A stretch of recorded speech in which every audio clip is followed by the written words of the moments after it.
गठबंधन में पेंच फंसने का सिलसिला लगातार जारी। एक और सीट पर सपा अरेल्डी में फंसा फिर से पेंच। पहले माठ तो अब बिजनौर में हो गया गठबंधन में पंगा। दोनों ही दलों ने उतार दिए अपने अपने उम्मीदवार। देखिए आखिर क्यों नहीं बन पा रही है आपसी सहमति।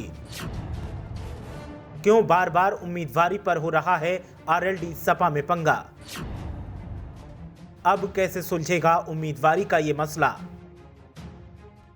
सपा आरएलडी में गठबंधन भले ही है, लेकिन कई विधानसभा सीटों पर उम्मीदवारों को लेकर तलवारें खिंची दिखाई दे रही हैं। चुनाव से पहले कई ऐसी सीटें हैं जहां पर गठबंधन में रार देखने को मिल रही है। पहले मथुरा जिले की माठ विधानसभा सीट पर उम्मीदवारी को लेकर सपा और आरएलडी दोनों की तरफ से पत्ते साफ कर दिए गए थे और फिर पेंच फंसा था कि आखिर किसके पक्ष में कार्यकर्ता प्रचार करें। और अब बिजनौर में भी इसी तरह के हालात दिखाई दे रहे हैं।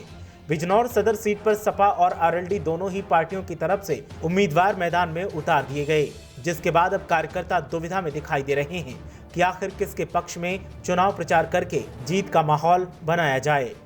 आरएलडी से घोषित किए गए उम्मीदवार डॉक्टर नीरज चौधरी के सामने समाजवादी पार्टी के नेता डॉक्टर रमेश तोमर भी सपा से सिंबल ले आए हैं। दोनों ही नेता अपनी अपनी उम्मीदवारी पर अड़े हैं। इतना ही नहीं, दोनों ने नामांकन पत्र भी खरीद लिए हैं। सदर सीट पर टिकट को लेकर विवाद खड़ा हो गया है। सवाल उठ रहा है कि जब गठबंधन है तो दोनों ही पार्टियों ने अलग अलग प्रत्याशियों को टिकट कैसे दे दिए।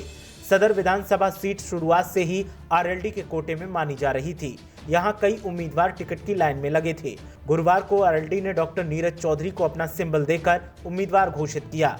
बाकायदा आरएलडी के राष्ट्रीय ट्विटर हैंडल से इसकी घोषणा की गई। टिकट घोषित होते ही डॉक्टर नीरज के खेमे में खुशियां छा गईं, लेकिन रात होते होते सपा नेता डॉक्टर रमेश तोमर ने भी सदर सीट पर सपा से सिंबल मिलने का दावा कर दिया।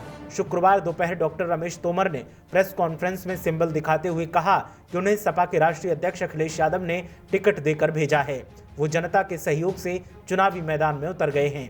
वहीं आरएलडी प्रत्याशी वरिष्ठ फिजिशियन डॉक्टर नीरज चौधरी भी राजनीतिक परिवार से ताल्लुक रखते हैं। उनके पिता स्वर्गीय तेजपाल सिंह 2 बार विधायक चुने गए, बीएसपी सरकार में मंत्री भी रहे हैं। दोपहर बाद डॉक्टर नीरज चौधरी ने भी प्रेस कॉन्फ्रेंस बुलाकर स्पष्ट किया कि वो आरएलडी के घोषित प्रत्याशी हैं। उन्हें पार्टी हाईकमान ने टिकट दिया है। गठबंधन के बावजूद दोनों ही उम्मीदवारों की दावेदारी को लेकर लोगों में असमंजस की स्थिति पैदा हो गई है।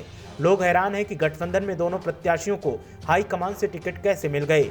ऐसे में अब पेच फंसा हुआ है और दोनों ही दलों के उम्मीदवार अपना अपना दावा पेश कर रहे हैं।